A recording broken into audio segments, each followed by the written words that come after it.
picking up from the previous question, in your statement at the Senate hearing, you called out the military for allowing a former president to be turned over to a foreign organization while inside a military base.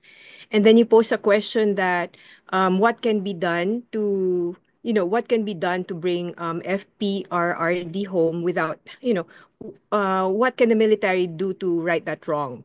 So what do you think can the Philippine government do at this time to, to bring him home from The Hague? Um, and what can I'm going back to that, what can the military do to correct the oversight maybe that when it allowed the turnover of a Filipino citizen to a foreign organization? I think it is best if you ask them. I do not want to suggest to them kung ano yung dapat gawin. Dapat siguro i-demand natin sa kanila na mag-isip sila.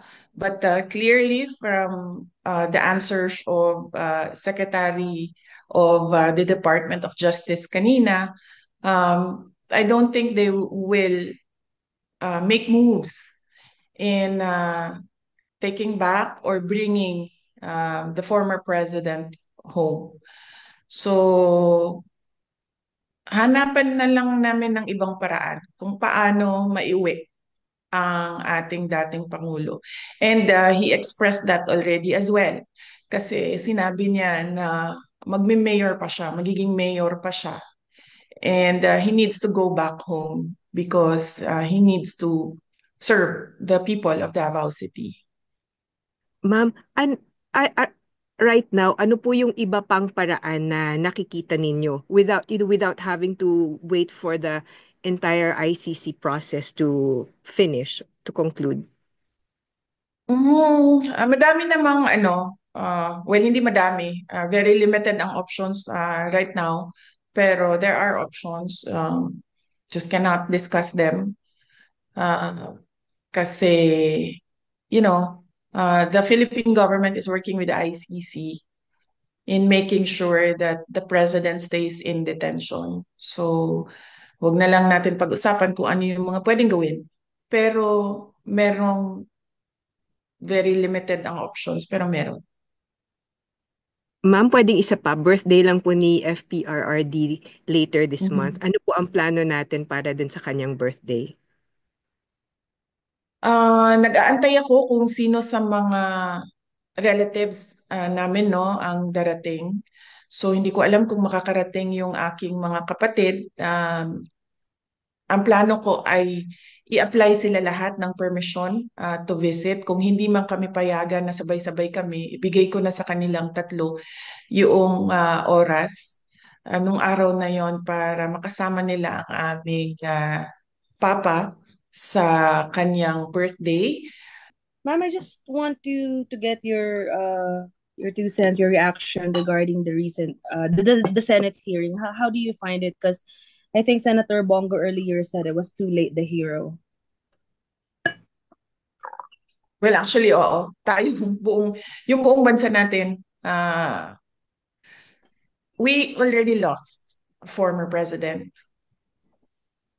So, late na tayo. Kaya nga, sinabi ko kanina, kung hindi ko lang maalala kung nasabi ko ba, pero ways forward na lang tayo. Unang-una, sino ang mananagot? But we don't expect na merong papanagutin.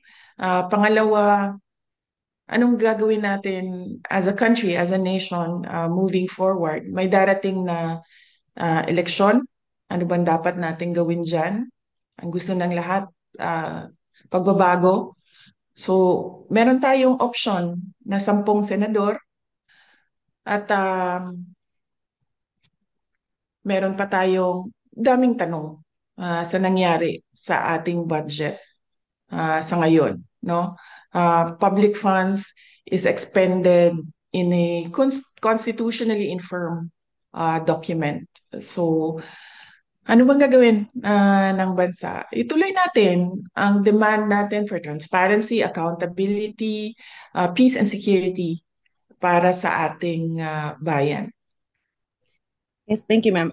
Also, I just want to ask regarding the defense because po na-interview si Attorney Kaufman and he said he's very confident that he can the case can be speedily dismissed.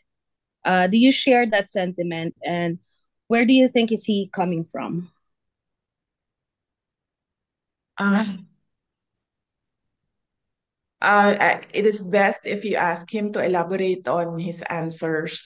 Pero alam niyo naman, as a relative, no, as a Filipino citizen, matagal na ang isang araw. Matagal na sa atin ang 2 araw. Pero for lawyers, alam mo, meron yan silang sarili nilang mga timelines, no? Kung paano yung proseso sa loob ng korte. But as a relative, as a daughter, I just feel na, and as a citizen, as a Filipino citizen, masyado nang matagal ang isang araw. Uh, I know this is a difficult time for your family, but I just wonder. Of course, things were sudden, and I wonder what made you choose Attorney Kaufman as your lead counsel. Parang ano po ang meron siya, bakit siya? And when did you choose him? Was he chosen for you by the court? Hindi. Ako ang pumili sa kanya. In-endorse ko siya kay President Duterte. Noong nasa ere, si President Duterte, noong kasi sinusundan ko yung airplane niya, nung naintindihan ko na kung ano yung gagawin ng pamahalaan sa kanya, um, gumawa na ako ng paraan na merong sasalo sa kanya na abogado dito sa The Hague. So, madaming mga pangalan ang pinadala sa akin ng iba't ibang grupo, iba't ibang tao. Meron ding mga lawyers na nag-apply mismo at ginawaan ko siya ng shortlist. May inutusan ako na abogado dyan sa Pilipinas na mag-interview ng mga lawyers ng mabilisan lang. Tapos, si Nick Kaufman ang nasa top 3 ng listahan na yon. And base sa briefer na binigay sa akin ng abogado, base sa interview na ginawa niya sa mga abogado at sa kanyang, ano bang tawag niyan? Vetting, no? Pinili ko si Nicholas Kaufman. And habang nasa ere, si President Duterte, sinabihan siya at sinabihan ko lahat ng may contact sa kanya. Even ako, kasi nakausap ko siya sa telepono, sabihin niya, pagdating niya dito, na si Nicholas Kaufman, yung kanyang abogado. Pagdating niya dito, nakasulat sa papel din ang pangalan ni Attorney Salvador Mediadleya at siya yung unang nirecognize ng ICC na abogado, kaya siya yung nandoon sa initial appearance. Pero nakikita ko no na medyo hirap si Attorney Medialdea dito kaparte ng kanyang kalusugan. Ilang beses ko siya sinabihan dahil nagmi-meeting kami dito. Ilang beses ko siya sinabihan na pumunta kami sa hospital dahil pangalawang nakikita ko yung hirap siya sa paghinga, hirap siya sa mukha siyang stressed na masyado na dahil sa edad niya siguro.